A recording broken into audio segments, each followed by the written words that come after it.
The topic we're here to discuss today is Emunah and the Holocaust. In order to discuss that, I want to mention a song which has become popular in the last few weeks, a song which perhaps you've heard, which speaks about how Hashem loves me, yoter tov, v'od yoter tov, kol rak tov. Everything is going to be good for me, everything is going to be good, just good, and everything is continuing going to be good. So obviously the question arises that the Holocaust does not seem to be something which was completely good.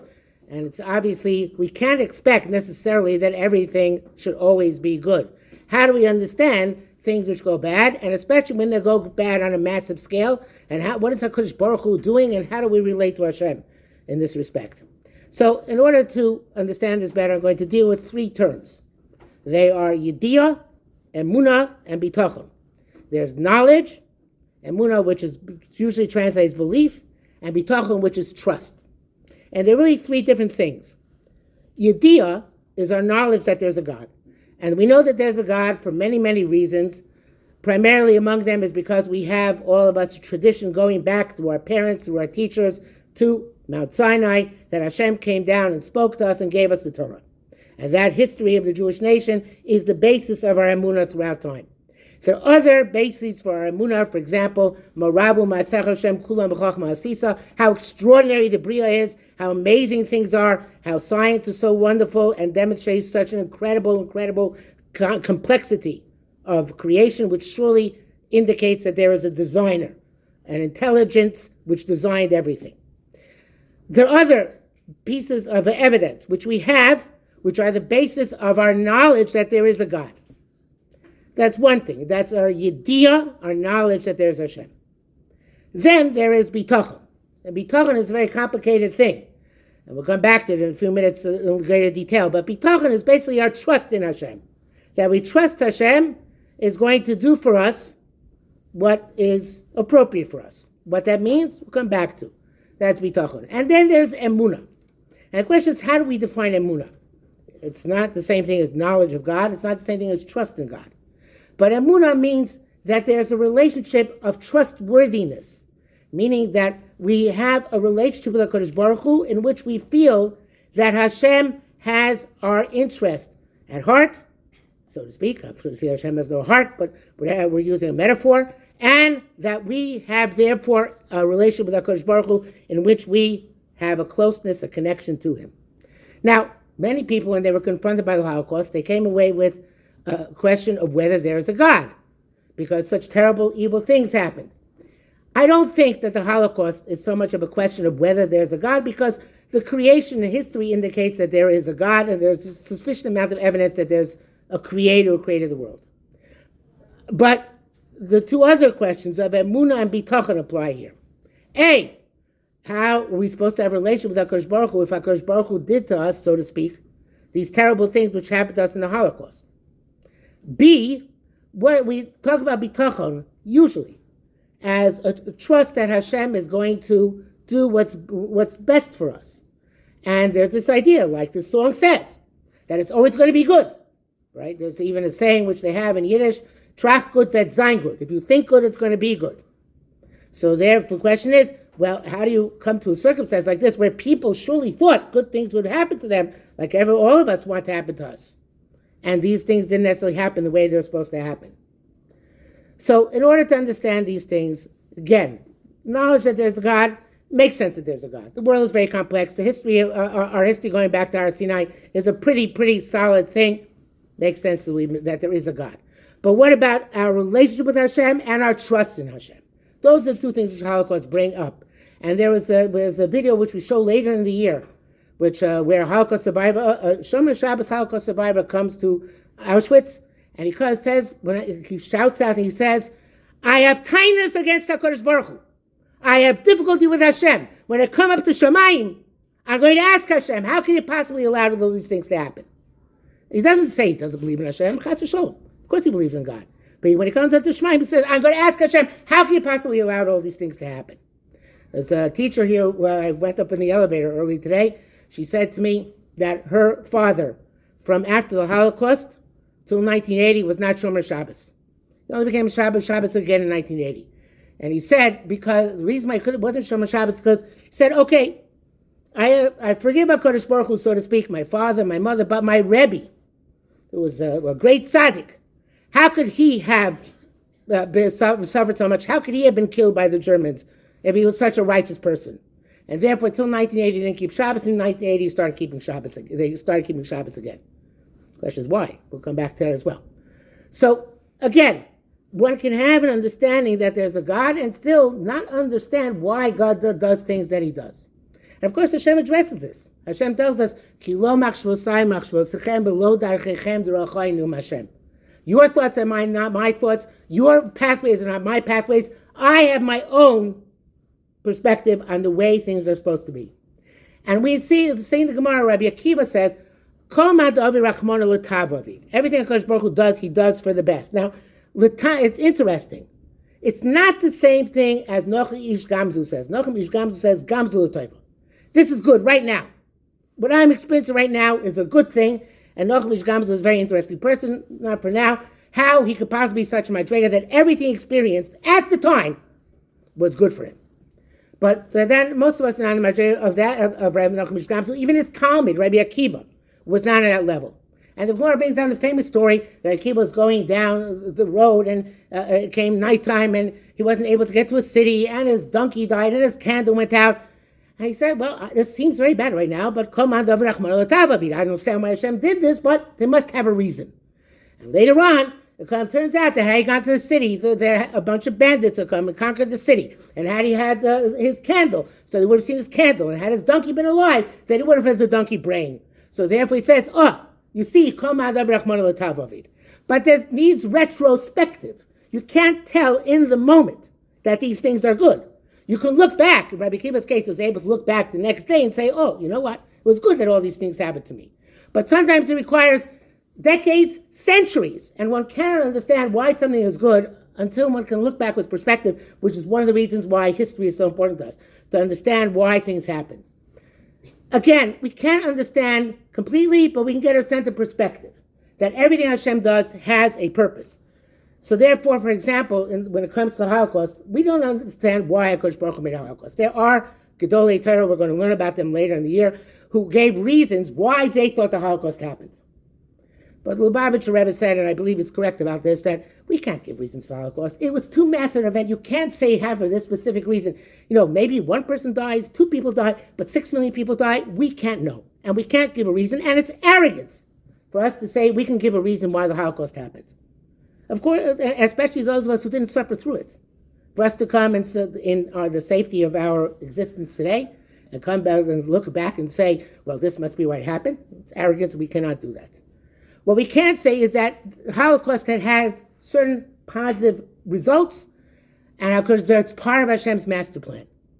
And that's an important part of the perspective to have. In other words, for example, we would not have a state of Israel today were there not a Holocaust. And the state of Israel is to serve in many, many ways, to rejuvenate, to renew, to sustain, and to broaden Jewish life in this world. Many people are Jewish today because of the state of Israel, even if they don't live in the state of Israel, because of the identification of the state of Israel. So that's one way in which you can see the Holocaust has part of Hashem's master plan. We may know many Jews would assimilate in America if they didn't have Holocaust education. One of the things that keeps Jews Jewish is the fact that there was a Holocaust. So again, this is not an explanation of why the Holocaust happened. We cannot explain it. We don't have the tools to that, but we can see that it's part of Hashem's master plan. And that's what we speak about Emunah, about a relationship with HaKadosh Baruch Hu, understanding how we relate to Hashem. Our relationship is based on understanding that there is a special relationship that Hashem has with us. And it would not be possible, if not for that special relationship, for us to survive the something like the Holocaust, and for us to thrive all these years later. Eventually, some perspective is going to be applied to October 7th. But obviously, it's very early, and it's very hard to see necessarily how this was part of the Ratzon Hashem. But again, we see Am Yisrael survives these things. Am Yisrael comes out stronger from these things. There's a mashal. Somebody just sent me a clip this morning. Somebody who said in Harvard there was an episode of anti-Semitism, I guess last year, or recently, whenever.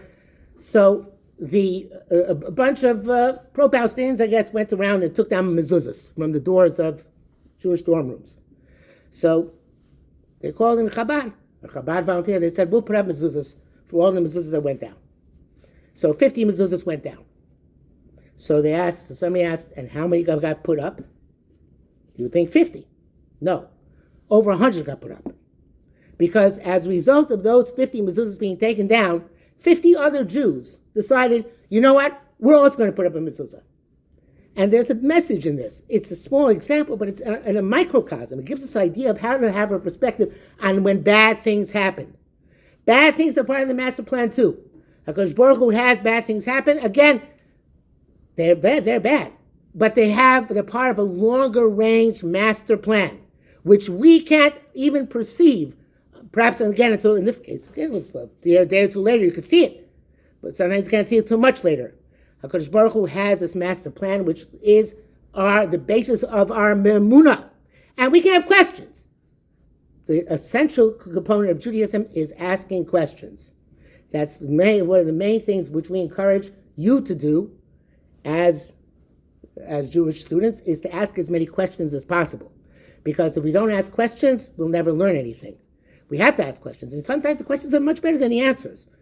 A great Gadol once said, Reb Shlomo Zalman Auerbach, he said that those great Sfarim are Sfarim which raise questions to which there are many answers. Because a good question is much better than any individual answer. On the contrary, it's a good question will generate many answers.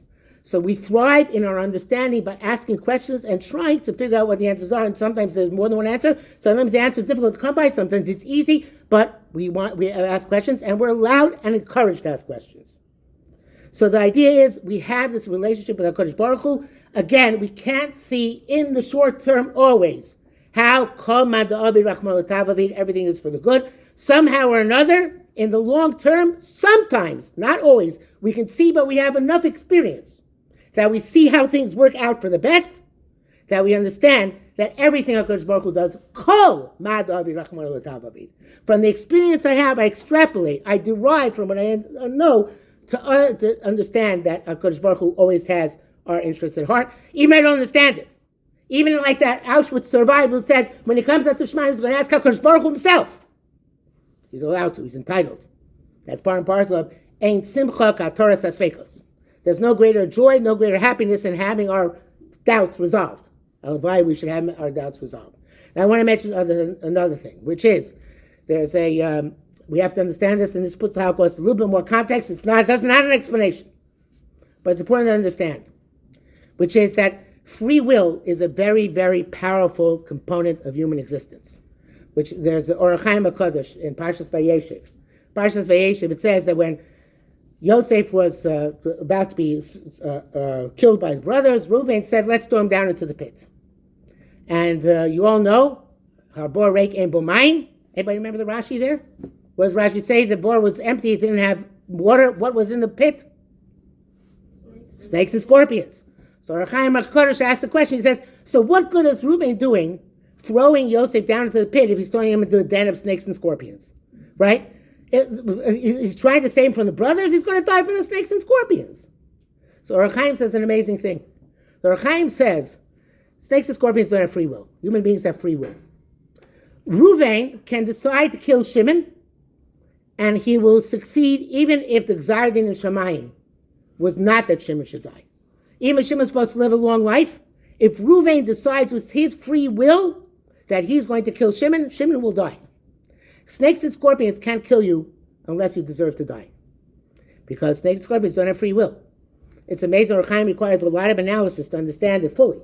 But there's a very profound idea here, which is Hashem wanted us to have free will to the extent that the choices we make can have a devastating impact on other people.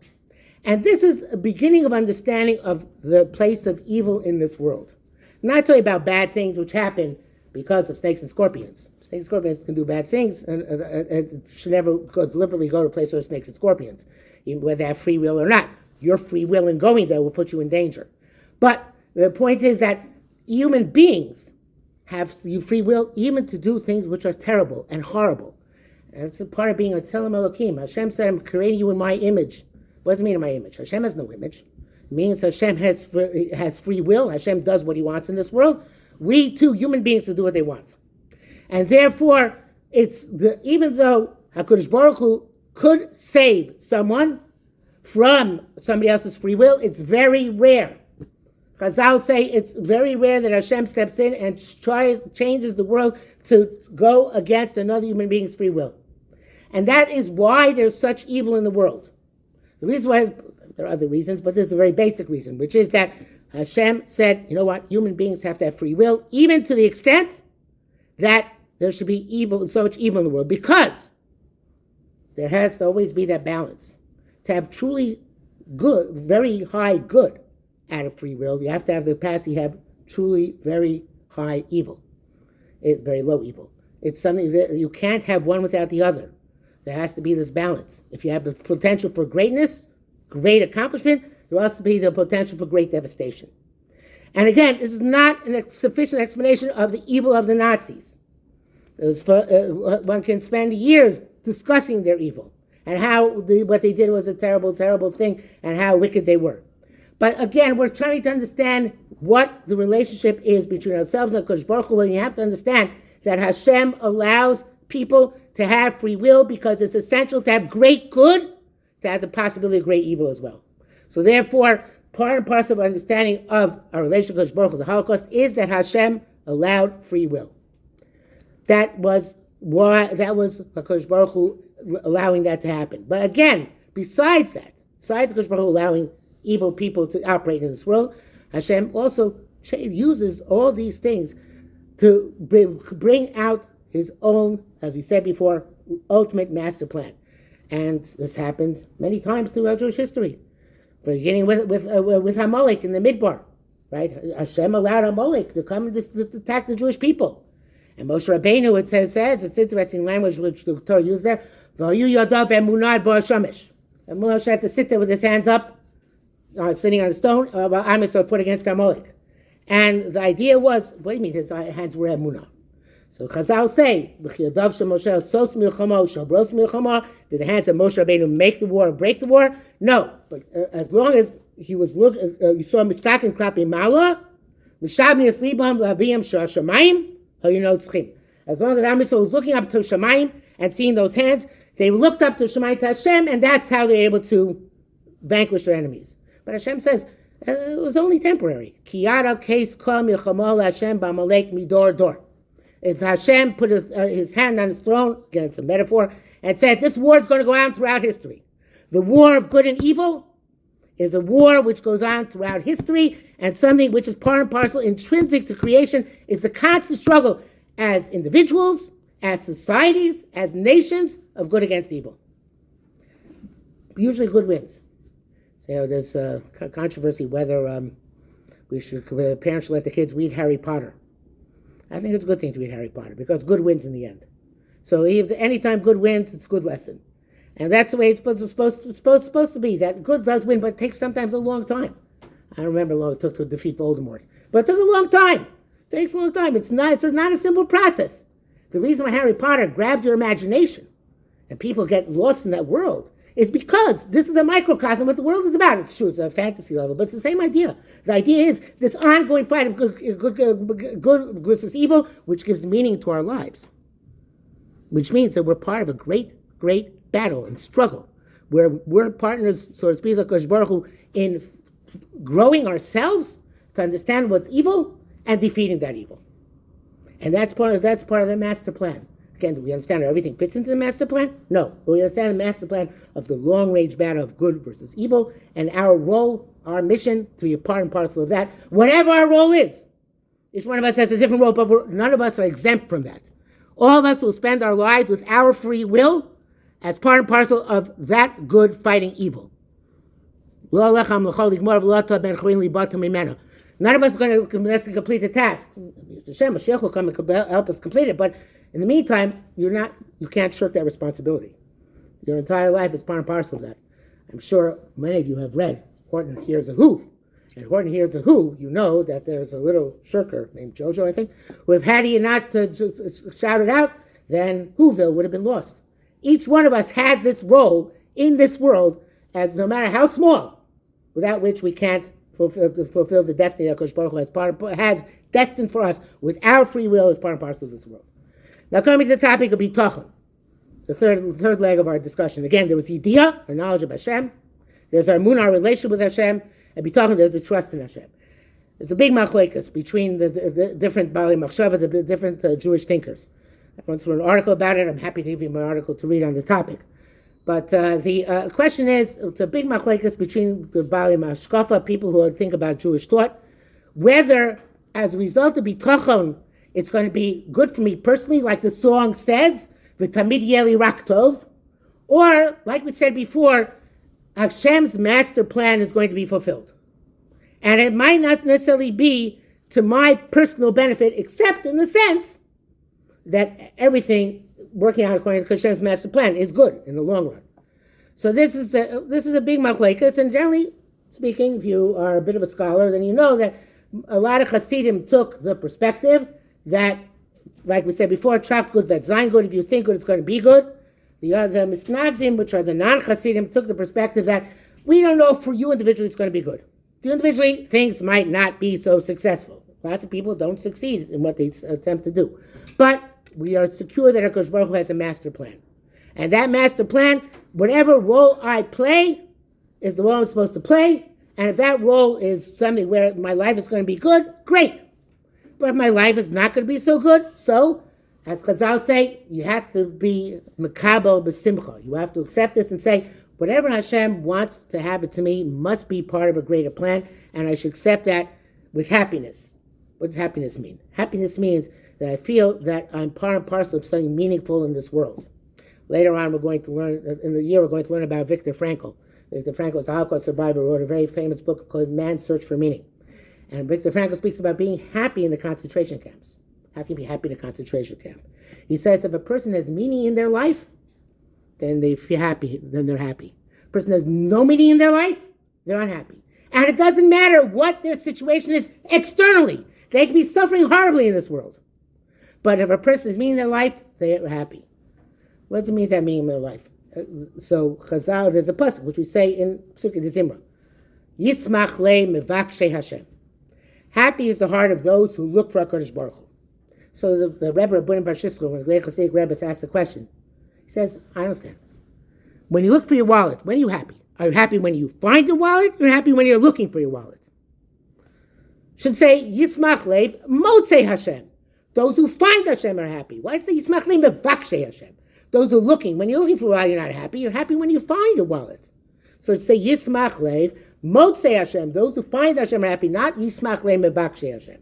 So the Rebbe Rabbanim says a powerful thing, which is very much in line with what Viktor Frankl said, which is, if you're part of a meaningful quest, if you're here in this world, there's a part of Mevakshe Hashem, looking to bring HaKadosh Baruch Hu into the world and finding HaKadosh Baruch Hu and representing HaKadosh Baruch Hu, making a Kiddush Hashem, living the life Hashem wants you to live, then you can be happy no matter what the circumstances are. So a famous story that the Baal Shem Tov was asked by somebody, he said, show me what it means to be happy in suffering. Be samech, be surin. It's a concept in the Gemara. So the Baal Shem Tov said, I'll tell you, go to my Talmud, the Rebbe Reb Zusha. You'll see, I think it was the Mezutra Magid, his Talmud, Rebbe. So he came to Mezutra Magid. The Magid said, go to my Talmud, the Rebbe Reb Zusha. These are some of the early great Hasidic Rebbes. So he comes to the house of Rebbe Zusha. And when he sees Rebbe Zusha's house, Rebbe Zusha lived in tremendous poverty. The roof was, and I'm not a good storyteller, but the roof was leaking. There was no heat in the house. The kids were all sick. There was no food on the table. And it was a horrible, horrible situation. So the Rebbe Zusha asked the guest, why are you here? So he said, the Rezutra Magid sent me to learn what it means to be samech b'tzurin, to be happy even though one is suffering. So the Rebbe Zusha said, I know why he sent you to me. I'm not suffering. My life is great. I have my relationship with Hashem. What else do I need? So the story teaches us is this idea that if a person feels they have this relationship with HaKadosh Baruch Hu, that I'm doing what Hashem wants me to do, I'm here as part and parcel of Hashem's master plan, then even if circumstances are difficult, then a person finds something that makes them feel meaningful, makes them feel happiness. There are lots of other terms in English for happiness. There's joy, there's exuberance, there's thrill, excitement. That's not happiness. Happiness means a person has an inner sense, my life is meaningful. And that, says Viktor Frankl, the main reason why people get depressed nowadays is because they don't find meaning in their lives. Sometimes it's hard, come to school, the kids misbehave. It's not easy to find meaning. You get depressed. The idea of happiness is when you feel you're accomplishing something meaningful in this world, you're accomplishing something meaningful and actually imparting knowledge, actually representing HaKadosh Baruch Hu to some students, and trying to teach these students what Ratzon Hashem is in this world. So in a larger sense, says Viktor Frankl, the people who survived the concentration camps were the people who found meaning in their lives, whatever they did, whether they were serving Hashem or whether they're helping other people. Because there's a lot of opportunity for chesed, for real chesed, in a concentration camp. So therefore, a person who has this understanding, I'm here to represent Hashem, I'm here to do something meaningful in this world, that's what allows a person to able to thrive and flourish and have true bitachon. So true bitachon is not necessarily that things are always going to be good and fantastic and tamid yeli rak tov. Halavai. We should daven for that. It's important to daven. It's important to ask for that. But what we really want is that the world should be tov. And that I should be tov. I should be a good person. What defines me as being a good person? That no matter where I find myself, I do the Ratzon Hashem. And as you learn more about the Holocaust, you'll learn about people like that, like Viktor Frankl writes about people who, in the depths of despair, mimamakim, krosicha Hashem, the depths of despair, they came to have a relationship with HaKadosh Baruch Hu. So we can't, again, the people who, like this teacher's father, who for many years couldn't come to grips with what Hashem did to his Rebbe, but finally understood somewhere along the line in 1980 that, you know what, Hashem has his plans. Whatever I can't understand them, but they're there, and I need to start keeping Shabbos again. And like the Auschwitz survivor said, obviously he was a Sherman Torah mitzvahs. He was a person who was talking to yeshiva bachrim, who took yeshiva bachrim and tzdash. It's like I might understand I have kindness on Hashem when I get to Shemayim, but in the meantime I have to do the Ratzon Hashem in this world. So therefore, again, to finish up with what we began, Yediyah, knowledge of Hashem. That we know because of all the evidence that we have that there's a God. Bitachon, it means to trust that Hashem has a master plan. And whatever he does is for the good, even if we don't understand it, and past experience tells us that that's the case. Emunah is our belief in Hashem. He believes in us and we believe in him. Hashem puts us here and tells you, you have free will. Go use it the right way. I believe in you. And we believe in HaKadosh Baruch Hu. We say to Hashem, you know what? We see from our past experience, we see from our history, we see from our day-to-day lives that you have a relationship with us. And therefore we want to have a relationship with you. The girls, we shall be Zoicha, that as we go through life, we remember that Hashem believes in us. We remember to believe in Hashem. Remember that even though we don't understand events completely, that there's a master plan. And Kol Ma'adavi Rachman L'Tavavi, everything HaKadosh Baruch Hu does is ultimately for the best. Thank you.